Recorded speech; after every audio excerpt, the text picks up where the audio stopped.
계속해서 오늘 본문 15장 20절로 28절 말씀을 가지고 부활신앙의 네 번째 시간으로 말씀을 드리도록 하겠습니다.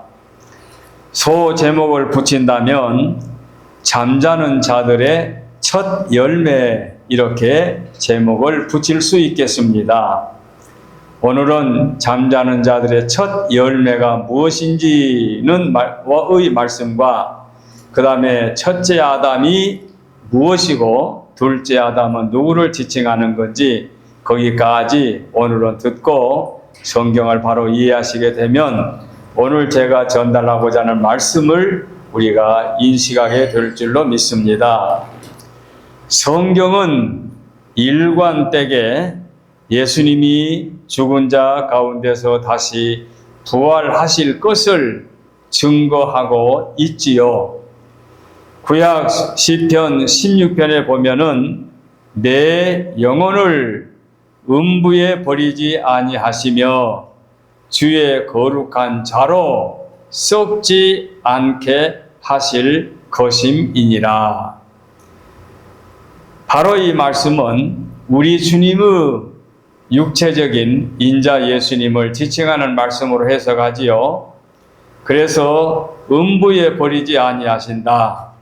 그리고 주의 거룩한 자로 썩지 않게 하신다. 이것은 죽은 자 가운데서 다시 부활하실 것을 예고하는 구약의 말씀이지요. 신약에 와서도 많이 나옵니다. 요한복음 20장에 저희는 성경에 그가 죽은 자 가운데서 다시 살아나야 하리라 하신 말씀을 기억하지 못하더라. 그 당시 서기관 제사장들, 대제사장들, 그와 같은 자들이 성경을 잘 알고 가르친다고 하는 그런 자들이 예수님의 부활을 믿지 못했다는 얘기입니다. 그래서 죽은 자 가운데서 다시 살아나야 하리라 하신 말씀을 기억하지 못한다. 즉 예수님의 부활에 예고된 말씀을 알지 못하고 있다는 얘기죠. 마태복음 16장에 주님이 친히 말씀하시지요. 예수께서 자기가 예루살렘에 올라가 장로들과 대제사장들과 서기관들에게 많은 고난을 받고 죽임을 당하고 제3일에 살아나야 할 것을 제자들에게 비로소 가르치니라. 누가? 친히 본인이 예수 그리스도께서 제자들에게 그렇게 말씀하셨습니다. 예루살렘에 올라갑니다. 그리고 장로들, 대제사장들, 서기관들에게 잡혀서 고난을 받고 죽게 됩니다. 죽는다고 분명히 했습니다. 고난당하는 정도로 끝난 것이 아니라 죽습니다. 죽은 다음에 3일 만에 살아나야 할 것을 제자들에게 비로소 말씀해 주었다. 마태복음 16장의 말씀이지요. 또 로마서 6장에 있는 말씀도 보면 아버지의 영광으로 말미암아 예수님을 죽은 자 가운데서 살리셨다. 예수님의 부활하심은 아버지의 영광을 나타내 주신 거지요. 창조주 하나님을. 그러므로 예수님의 부활은 하나님의 영광을 위해서 전능하신 하나님께서 죽으시고 부활하신 것, 승천하신 것까지 당신의 섭리 가운데 진행하고 계신 것이지요. 사도행전 13장에 하나님이 죽은 자 가운데서 저를 살리신지라. 제자들이 이렇게 증거하지요. 예수님의 부활을 믿을 때 구원이 완성되고 예수님의 부활을 믿지 못한다면 아직도 구원을 얻지 못한다고 말할 수 있습니다. 사도행전 1장에 보면은 가롯 유다가 예수님을 배신하고 스스로 목숨을 끊어 죽게 되지요. 이렇게 가롯 유다가 이제 결함이 됨으로 말미암아 12제자 가운데 한 자리가 비지요. 그 자리를 유다 대신 한 사람을 보선할 때 성경에 보니까 우리와 더불어 예수께서 부활하심을 증언할 사람이 되게 하여야 하리라. 우리가 이제 가룟 유다 대신 한 사람을 이제 보선합니다. 보선할 그 사람이 곧 무엇을 할 것인가 하니 예수께서 우리와 더불어 그 열한 제자들과 더불어 열한 사도, 열한 제자들과 더불어 예수께서 부활하심을 증언할 사람, 예수님의 죽으심 가운데서 다시 살아나신 그 부활에 증언할 사람이 되어야 하리라 고 선포하고 제비를 뽑아 마띠아를 가롯 유다 대신 12제자의 반열에 넣게 되지요. 그러니까 마띠아가 왜 뽑힘을 받았느냐? 12사람이 되어야 되기 때문이다. 그게 아니고 예수님의 부활하심을 증언할 자를 하나 더 보선한다 이거예요. 그러므로 12사도가 한 큰 임무는 죽은 자 가운데서 다시 살아나신 예수님을 증거하는 일이 그 당시 그들의 사명이었습니다. 그리고 천하가 무서울 줄 모르는 로마의 세도자들도 유다의 종교 지도자들도 예수님이 부활하신 다음에 그 10여 차례 10번 내지 12번 사람들에게 나타나 주신 그 예수님의 부활을 그들이 부정을 못했어요. 부정을 하지 못하고 입을 갖고 있지만 입으로 뭐라 말하지를 못했어요. 기껏 하는 것이 돈을 주면서 당신의 제자들이 시체를 훔쳐갔다, 딴 데다가 숨겼다, 이렇게 거짓 선전을 한 것뿐이지 예수님의 부활을 부인하지를 못한 거지요. 그러니 우리 기독교의 부활의 사건은 놀라운 유일한 진리인 것을 우리가 알기 때문에 부활이 믿어지지 않는 현대인들 가운데 이렇게 여러 시간을 할애해서 오늘 또 부활에 관한 말씀을 증언하고 있습니다. 자, 그러면 서론이 조금 길어졌는데 일대지로 들어가서 부활의 첫 열매. 자, 오늘 우리가 첫 열매가 무엇인지를 듣고 난 다음에는 여러분이 앞으로 남은 세상을 오래오래 사실 터인데 어디 가서 어느 목사님께 부활의 첫 열매라는 말씀이 나오게 되면 우리가 24년도 부활절 이후에 5월 달에 나이 많은 목사님에게 들은 말씀이 바로 저 말씀이다 하고 기억에 두면은 여러분의 신앙생활에 큰 유익이 될 줄 알고 부활의 첫 열매를 말씀드립니다. 자, 오늘 본문 20절 보니까 그러나 이제 그리스도께서 죽은 자 가운데서 살아 잠자는 자들의 첫 열매가 되었다. 바로 이 말씀이죠. 첫 열매라 하는 그 단어는 바울 사도가 새롭게 만든 단어가 아니고 이미 구약에 나온 단어입니다. 구약에서는 예수님의 죽음과 그 당시에는 예수님이 죽고 살아났다 그런 게 아니고 그 구약 시대의 첫 열매라는 용어가 어디서 나왔느냐? 이스라엘 백성들이 농사를 집니다. 농사를 짓게 되면은 수확하게 되지요. 수확하게 되면은 추수하기 전에 미리 곡식단을 하나 묶어서 그 처음에 곡식단을 묶은 것을 하나님께 드리면서 하나님 아버지, 이 우리의 전답에 많은 곡식을 자라게 하시고 우리에게 먹을 것을 주셨으니 감사드립니다고 맨 처음에 첫 곡식단을 하나님께 드리는 의식이 첫 열매의 시작이었습니다. 그래서 추수할 때의 첫 열매. 그래서 우리가 한국에서 저들도 초창기에 기독교 이제 믿음의 생활할 때에 감사 주일이 두 주일이 있지 않습니까? 봄에 있는 감사절은 맥주 감사절, 가을에 있는 감사절은 추수 감사절 이렇게 나누지요. 그래서 맥주 감사, 맥주 하는 말은 보리 추수를 이제 지칭하는 말이고 가을에 추수 감사는 벼 농사를 짓는 그런 예식이 되겠지요. 그래서 처음에 연초에 드리는 1년 중 처음에 드리는 그 맥주 감사절을 구약의 초실절, 그 다음에 10월달, 11월달에 드리는 감사절은 장막절, 감사절 이렇게 표시하는데 곡식뿐만 아니라 가축도 자녀들도 맨 처음에 얻은 것을 하나님께 드림으로 말미암아 나머지 모든 것은 아버지께서 우리에게 주신 것이다. 그래서 나머지 모든 것, 우리가 소유할 수 있는 모든 것을 아버지께서 주셨다는 그 의미로 첫 열매를 하나님께 드린 것이었습니다. 그래서 여기서 나오는 첫 열매, 물론 이제 또 거슬러 올라가서 믿음의 족장 아브라함을 하나님이 선택하시고 아브라함과 이삭과 야곱으로 이어지는 또 말씀으로 또 이어나갈 수가 있는데, 그런 내용을 다 오늘 말씀을 못 드리고 천열매라고 하는 말씀을 지금 드리고 있는 겁니다. 그래서 하나님께 처음에 하나를 바침으로 나머지 모든 것은 아버지께서 우리에게 주셨다 하는 의미에서 상징적으로 하나님께 감사를 드린 거지요. 그런데 바울 사도가 그런 율법을 공부하고 충분히 이해하고 실력 있는 율법에 관하여 실력 있는 바울 사도가 예수님의 부활을 지칭하면서 모든 성도들의 첫열매라고 붙인 것은 무슨 뜻이냐? 예수님이 먼저 부활하셨습니다. 그리고 부활하신 예수님의 뒤를 이어서 재림 때에, 세상 종말 때에 모든 성도들이 부활하게 되는데, 그 부활의 모습이 예수님을 따라 예수님처럼 부활하게 될 것이기 때문에 예수님의 부활은 첫열매다.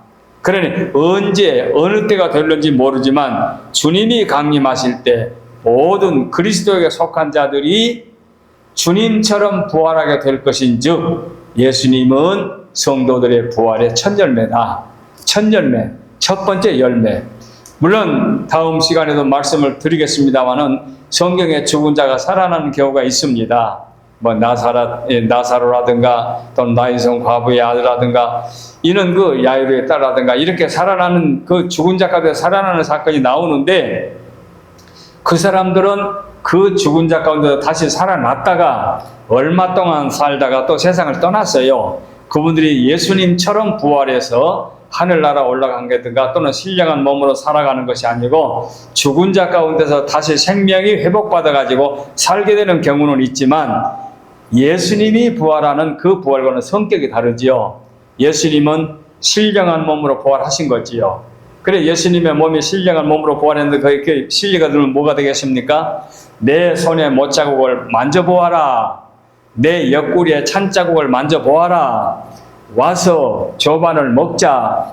이때는 틀림없이 우리 눈으로 보고 손으로 만질 수가 있고 함께 식탁에 나눌 수 있는데, 그런데 축복기도 하시고 눈을 떠보니 안 계셨다.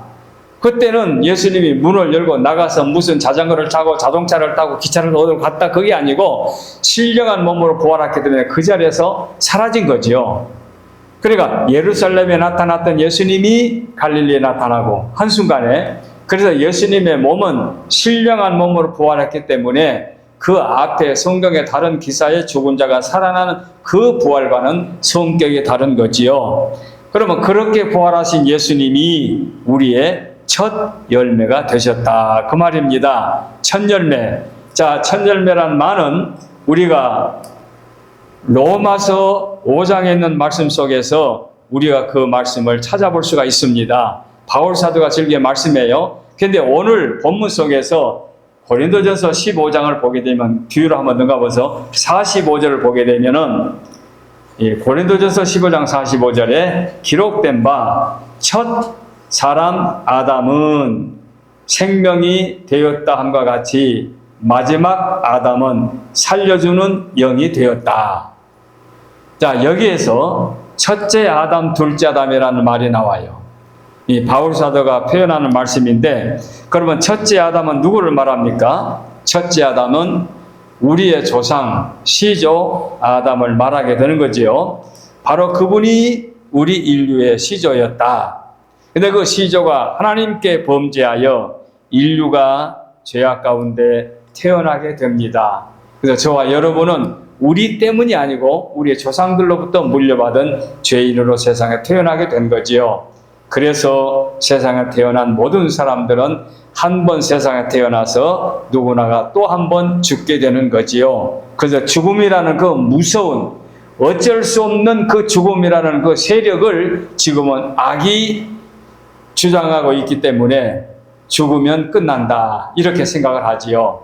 그래서 세상에 태어난 모든 사람은 죽게 된다. 그래서 사망 또는 죽음이 우리 눈앞에 보편적으로 나와 있게 되고 피할 수가 없는 거지요. 어린아이가 중병에 들어가지고 사망 선고를 받고 사형 선고를 받고 지금 치료받고 있는데 엄마나 아빠가 눈물을 흘리면서 네가 세상에 태어나서 엄마나 아빠보다 먼저 죽게 되었다 하고 너무너무 괴로워하니까 어린아이가 담담하게 부모에게 하는 말이 엄마 아빠 너무 슬퍼하지 마세요. 인간은 홀로 태어났다가 홀로 간다면서요. 자기가 스스로 깨달은 것도 아니고 어린아이가 죽음 앞에서 들은 말이 있기 때문에 그렇게 담담하게 말한다는 말도 있지 않습니까? 그래 얼마나 기가 막힙니까? 부모님들이 볼 때. 그러니 얼마나 죽음이라는 게 한스럽습니까? 동방의 의인 욥 같은 사람도 욥기 14장에 보게 되면은 장정이라도 죽으면 어찌 살리까? 죽음을 피할 수 없다는 얘기죠. 누구나가 다 죽게 되는 겁니다. 그래서 죽음에 대한 보편적인 말씀입니다. 저도 어렸을 때 그런 일이 있었다고 늘 말씀드리지 않습니까? 식상할 것 같아서 조심스러운데 우리 누나가 오늘날 같으면 병도 아니에요. 늑막염으로 6.25 직후에 아무런 의료 혜택이 없을 때에 병을 앓고 있었어요. 근데 의사에게 와면은 의사가 와가지고 왕진에 와가지고 그 배에서 물만 뽑아주고 돈만 받아가고 그러니까 누나가 그걸 보니까 치료를 안 하거든요. 그러니까 할머니에게 하는 말이 할머니 저 마당을 보세요. 마당에 돌멩이가 있지 않습니까? 그 시골 마당에는 농사 짓기 위해서 마당을 넓게 하고 쓰잖아요. 근데 돌이 울컥울컥 나와 있죠. 저 돌멩이를 다 캐내 보세요. 그러면 폐이지요. 폐인데다가 흙을 메꾸지 않으면 그리 물이 고이잖아요. 내가 지금 그런 처지에 놓여 있어요. 의사가 물만 뽑아가니까 돌을 파낸 것처럼 뻥 뚫린 거지. 거기에 또다시 물이 차게 되면 또다시 의사가 와서 또 그 반복만 하는 거니까 나는 틀림없이 죽게 됩니다. 죽는데 내가 죽는 것은 피할 수 없지만 할머니에게 부탁이 있습니다. 내가 처녀로 죽게 된 게 억울한 것 하나 있고 또 하나는 남수가 너무 마음이 여린데 여린 아이가 너무 괴로울까 봐 할머니 내 죽음에 너무 슬퍼하지 마세요. 이런 말을 남기고 세상을 떠났는데 할머니가 내중에 그 말을 하면서 슬퍼하는 것을 제가 지금도 목격했습니다. 그래서 저는 어려서부터 내 아내도 있고 내 자식도 있는 이 마당에 일생 동안 죽음이라는 그 두려움 속에서 저는 행복하게 즐겁게 인생을 즐겁게 사는 것이 아니라 침울하게 살아왔다고 해도 과언이 아닐 정도로 죽음에 대해서 두려움을 갖고 살았습니다. 참으로 서글픈 일이 죽음이지요. 이번 주간에는 우리 한국에 있는 친구 목사 연락이 왔는데 어느 목사님이 세상을 떠났습니다. 소천했습니다. 근데 그 친구는 나이가 저보다 2살 아래예요. 나이로는 2살 아래인데 제가 한참 젊어서 목회할 때에 늦게 신학을 공부하면서 목사님 제가 이제 어느 곳에 개척을 했는데 목사님이 당회장이 되어주셔가지고 이제 목사가 아니면 당회장이 아니니까 당회장 되어가지고 성례식을 거행해 주세요. 그래서 성찬식을 거행하면서 제가 당회장으로 함께 출발했는데 저는 당회장으로 노예 서기로 출발했고 그분은 신학생으로 출발해가지고 교회를 했는데 크게 교회를 성장해가지고 이제 저보다도 조금 늦게 은퇴하셨는데 그동안 병석에 있다는 말을 잘 몰랐어요. 근데 제가 언제 한번 노예 가서 보니까 몸이 많이 좀 야위었더라고요. 그래서 혹시 저분이 어디 병이 있나 이렇게 생각했는데 엊그저께 그 말을 들었어요. 그래서 또 며칠 동안은 그 친구를 생각하니까 참 죽음이라는 게 이렇구나 하고 생각을 했는데 그러나 우리 기독교는 영은 불멸을 전파하는 종교가 아니라 몸의 부활을 전파하는 종교이기 때문에 바울 사도가 이 사실에 대해서 아덴이라는 지방에 가서 이 부활 사실에 대해서 복음을 증거할 때에 그릭 철학자들 하여금 조롱을 받았지요. 그렇지만 바울은 목숨까지 내놓고 열심히 이 복음을 증거했던 것 우리가 잘 알고 있습니다. 그래서 그럴지라도 예수님은 잠자는 자들의 첫 열매다. 죽음으로 끝난다면 절망이지요. 그러나 우리는 죽은 자 가운데서 다시 살아날 예수님이 첫 열매로 우리 앞에 존재하고 계신 것을 바울 사도는 분명히 말씀하고 있습니다. 그래서 로마서 5장에 있는 말씀, 물론 바울 사도가 기록했죠. 이 고린도 전서 전후서에 기록된 말씀들을 보게 되면 예수님은 우리의 첫 열매, 그래서 죄가 인간 세상에 들어오게 되는 첫 번째 아담은 우리에게 코에 생명을 불어서 살게 했지만 그러나 결국은 죽음으로 끝나게 되고 우리를 영생으로 인도하는 그분은 제2의 아담이라고 호칭하는 예수 그리스도를 통하여 우리가 영생을 얻게 되기 때문에 예수님은 우리의 첫 열매다고 말씀하고 있습니다.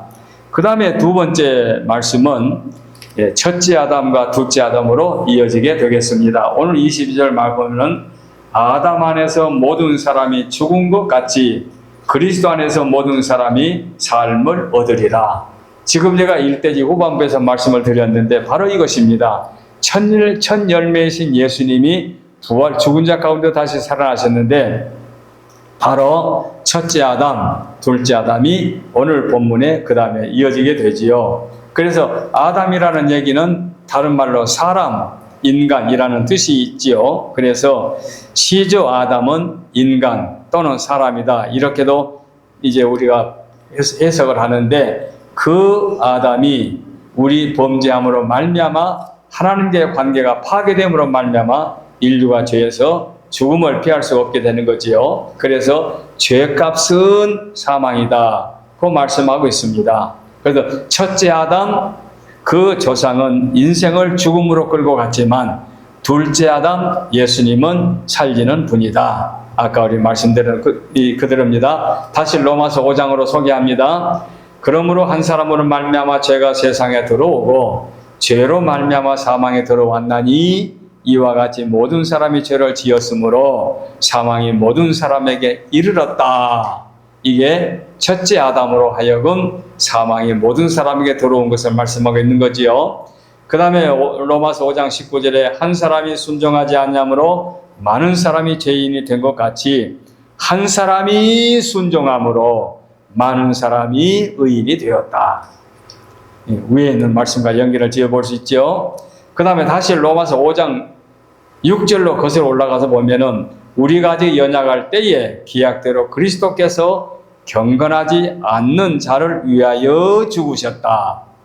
주님이 죄인들을 위하여 죽으신 것을 밝히고 있는 거지요. 그리고 이제 오늘 본문에 보니까 기록된 바 첫 아담은 생명이 되었담과 같이 마지막 아담은 살려주는 영이 되었다. 그 연결이 되었습니다. 그래서 오늘 본문 속에서 첫 열매, 첫째 아담, 둘째 아담 이 부분을 우리가 분명히 기억하고 넘어가게 되면 큰 유익이 될 줄로 믿습니다. 결국은 아담으로 말미암아 사망이 피할 수 없게 되었는데 둘째 아담 예수님을 통하여 영생을 얻게 되었다. 놀라운 축복이 아닐 수 없습니다. 자, 그런데 여기서 한 가지 이제 두 번째 대지에서 중요한 것이 하나 있습니다. 아담으로 말미암아 인류가 다 죄인이 된 것은 보편적으로 다 피할 수 없습니다. 누구도 세상에 태어나면서 의인으로 태어난 사람이 없습니다. 단 예수님은 육신의 아버지가 아닌 성령으로 잉태되었기 때문에 죄인들의 죄값을 지불하기 위해서 오셨기 때문에 죄인이 아닌 성령으로 잉태된 예수님 외에 모든 인류는 죄 가운데 태어났으니 모든 사람들 다 죄인입니다. 나는 죄진 것이 없는데 내가 이런 벌을 받고 있다. 그게 억울하다. 이게 아니고 모든 사람은 다 죄인입니다. 이게 성경이 주장하는 말씀입니다. 그런데 이제 더 중요한 것은 의인이 되는 것은 모든 인류가 다 아담 안에서 죄인이 된 것처럼 예수 안에서 다 의인이 되는 것이 아닙니다. 그게 달라요. 여기에 차이가 있어요. 그래서 두 대표성이 있지만 아담의 후예는 다 죄인입니다. 그런데 예수 안에서 의인이 되는 것은 예수 그리스도의 죽음, 예수 그리스도의 희생, 예수 그리스도의 죄값 지불한 것, 예수님의 십자가 공로를 믿는 자만이 의인이 되는 것입니다. 여기에 달라요. 그게 달라요. 우리가 곡식을 농사하면서 다 수확을 할 때 수확을 똑같이 거두지 않습니까? 그러나 그 중에서 종자는 또 따로 놔두지 않습니까? 또 팔 물건 또 따로 팔지 않습니까? 이렇게 구분하는 것처럼 모든 사람들이 죄인인데 죄 가운데서 의인이 되는 것은 예수 그리스도를 나의 구주로 믿는 자만이 구원을 받습니다. 여기에 차이가 납니다. 이대지에서 이것을 기억하시면 됩니다. 그래서 첫째 아담, 둘째 아담. 첫째 아담은 창세기에 나오는 하나님 앞에 약조를 거역한 아담, 시조, 우리 조상을 가르치는 말이고 가르치는 말이고, 둘째 아담은 예수 그리스도를 지칭하는 말씀이다. 여기까지 이해가 됐다면 이제 그 다음에는 죄인이 누구며 의인이 누구냐라고 할 때 아담의 후손들은 다 죄인이다. 그러나 예수 그리스도, 즉 의인으로 죄 없이 태어난 예수님이 죄값을 지불했으니 그 죄값을 지불하신 예수 그리스도를 믿음으로 구원받는 그들이 의인이 된다.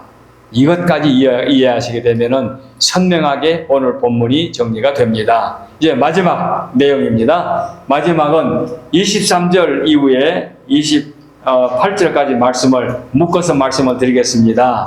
자, 무슨 말씀인가? 그 말씀은 22절 중하반절에 보면은 그리스도 안에서 모든 사람의 삶을 얻으리라. 이제 그렇게 해서 그리스도 안에서 구원받은 자가 나오는데 23절에 보니까 그러나 각각 자기 차례대로 되리니 먼저는 첫 열매인 그리스도요. 이미 그리스도는 2000년 전에 우리의 첫 열매로 이제 우리 앞에 나타났습니다. 다음에는 그가 강림하실 때, 그때가 언제입니까? 세상 종말이죠. 그때가 언제인지는 모르겠습니다. 그때는 아무도 모른다고 했으니까. 그러나 주님이 강림하실 그때 그리스도에게 속한 자들이 부활하게 된다. 이렇게 이전을 말씀해요. 그래서 묶어서 23절로 28절까지 말씀 속에서 주님 강림하실 때 또는 부활 후의 사건 또는 세상 종말에 관한 말씀이 이 23절 이후의 말씀입니다. 자, 부활에는 순서가 있다고 그랬죠? 예수님 먼저 부활하셨고 그 다음에 예수 그리스도에 속한 자들이 주님이 강림하실 때 그때에 무덤에서 일어나게 됩니다. 그 무덤이라는 게 화장했다 할지라도 또는 물에 빠져서 고기의 밥이 되었다 할지라도 어떻게 죽었든지 간에 시신이 어떻게 없어졌든지 간에 그 시신이 무슨 미래가 되어가지고 아직까지 이 땅에 존재하는 자는 유익하다, 그게 아닙니다. 전혀 그렇지 않습니다.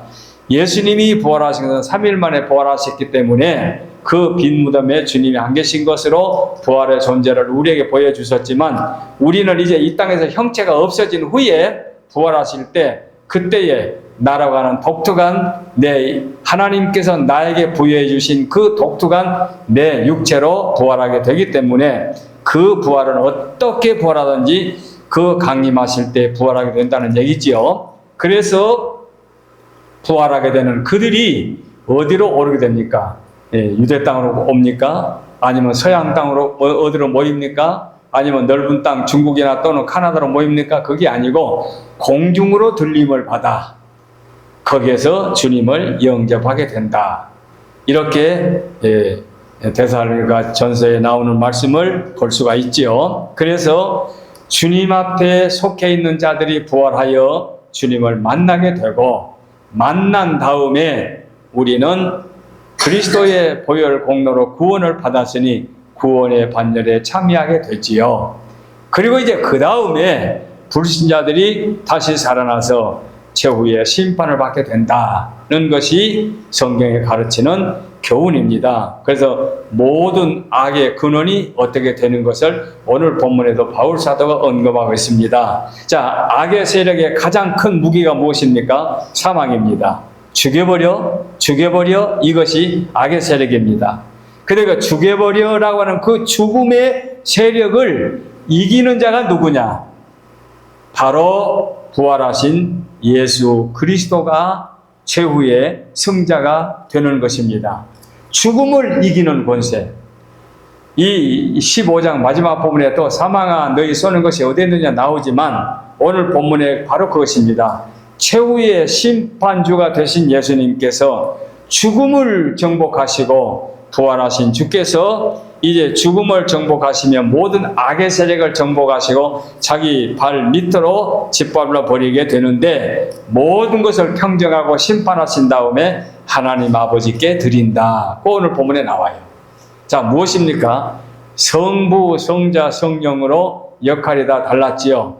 그러나 그분들이 함께 일하셨지요. 지금은 성령 시대에 저와 여러분의 심령에 주의 영이 임재하기 때문에 우리가 그리스도를 구주로 믿고 믿음으로 살고 있습니다. 저와 여러분은 그래서 한 형제입니다. 무엇으로? 그리스도 안에서. 그리스도가 어떻게? 영으로. 그 영이 누굽니까? 성령으로. 그 성령이 누굽니까? 하나님이죠. 그래서 하나님 안에서, 주의 영 안에서 우리는 하나가 되었는데, 그 영이 곧 저와 여러분을 하나님의 백성으로 역사하고 계신 거지요. 그래서 우리는 이제 그리스도께 속한 자로서 부활하게 되었고, 그 다음에 악한 자들, 악령들도 굴복하게 되고, 그 다음에 다른 세력들도 다 굴복한 다음에 주님이 평정을 하시고 하나님 앞에 구원을 다 완성시켜 주시고, 하나님께서 예수님께 정권을 이양해 주신 거니까, 그래서 만물에 으뜸되게 하셨기 때문에 만왕의 왕으로 심판하셔가지고 다 일을 끝내시고 하나님 앞에 바친다고 오늘 본문의 끝을 맺고 있습니다.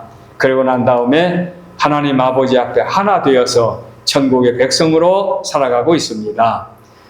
혹시 이런 말씀 많이 들어보지요? 젊은이들은 꿈을 먹고 살지만 늙은이들은 추억을 먹고 산다 그러지요. 제가 이 설교를 준비하면서 역시 제가 갖고 있는 노트 가운데 이런 걸 제가 또 찾아보았습니다. 지금보다 70년 전이면 여러분이 태어나기 전이겠지요. 70년 전에 제가 처음에 교회를 나갈 때 저보다 조금 위에 선배 형이 갖고 있는 수중에 그때의 치부책, 지금으로 말하면 조그만 수첩이 되겠죠. 치부책이 있었는데 거기 보면은 각종 복음 성가 가사가 있었어요. 그 가사를 보게 되면은 세상을 허무하다 더 허사가도 있고, 인생 사철을 이제 가르치는 인생의 사시절도 있고, 인생 모경가도 있고, 또는 이스라엘의 고난가, 또는 천국을 노래하는 수정과 같이 맑은 강, 그런 노래도 있는데, 신전 신지가도 있어요. 신전 신지가, 제목이 신전 신지가요. 신전 신지가 뭡니까? 새하늘과 새 땅. 그래서 신전 신지가 그런 가사가 수록되어 가지고, 그때 어떻게 여건이 잘 되지도 못할 때 제가 처음에 교회 나가서 그걸 다 옮겨 써가지고 저도 말하자면 치부책을 갖고 있었어요. 갖고 있었는데 제가 신학을 졸업하고 전방 이제 기지촌, 포천인지 연천인지, 그때는 포천군이고 지금 연천군인데 그 시골교회로 갔는데 가서 또 누구를 만났어요.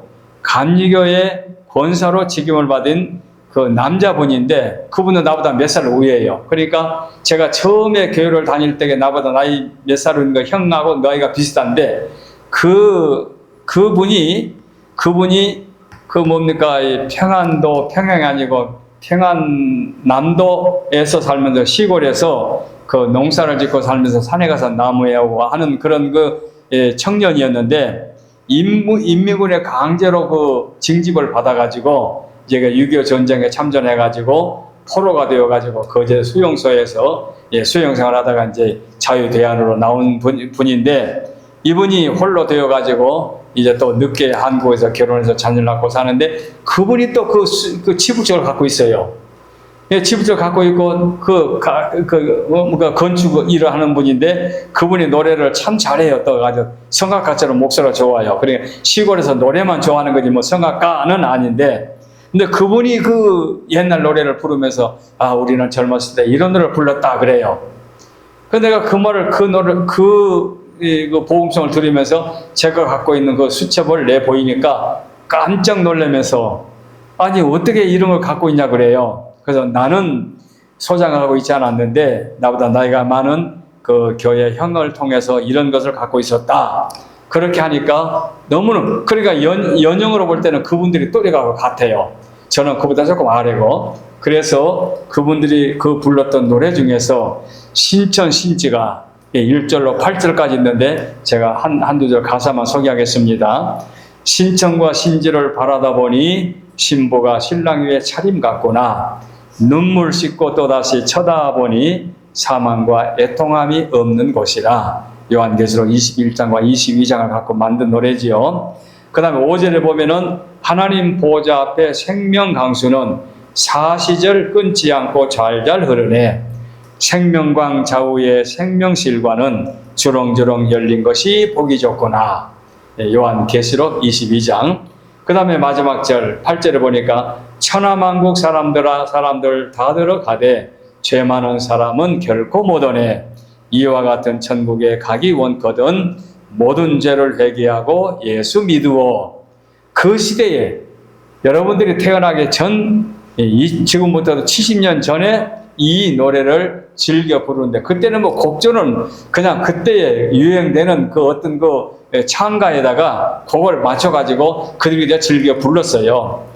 그 시대에 그분들이 그러면 성경을 가지고 처음으로 발견한 거냐? 아니고 2000년 전에 기록된 계시록의 말씀을 이렇게 가사로 만들어가지고 즐겨 부르면서 천국을 소망하고 살았는데, 오늘 우리가 이 시대에 2024년도 이 시대에 살면서 오늘이 예수님의 부활에 관한 말씀, 첫 열매, 첫째 아담, 둘째 아담, 그리고 주님이 강림하실 때 일어날 최후의 세상에 되어질 일들을 그대로 보여줄 때에 2000년 전이나 70년 전이나 오늘날이나 똑같은 성경의 계시를 우리에게 보여준 것이기 때문에 오직 우리는 이 땅에서 살면서 예수님께 속해 있는 구원받은 반열에서 때를 따라 돕는 은혜를 받고 승리하며 살아가는 우리 믿음의 승리자들 되기를 바라서 오늘 20절로 28절까지 말씀을 드렸습니다. 기도하겠습니다.